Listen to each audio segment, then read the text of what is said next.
Lately, naisip ko, nakakamiss pala yung dating tayo, no? Yung wala pa tayong masyadong problema at iniisip sa buhay.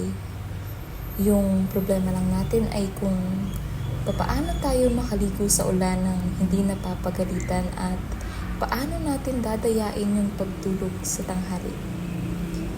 Tapos naalala ko, every time na madadaba tayo ay tumatayo kaagad tayo para maglaro muli.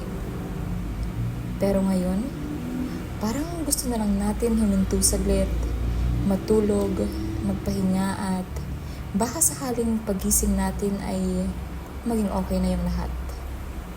Pero alam mo, isa lang ang dapat na hindi magbago. Yun ay yung bumabangon tayo muli mula sa pagkadapa. Hindi man natin mababalik yung dating tayo pero pwede natin yung higitan ng tayo ngayon. Ingat.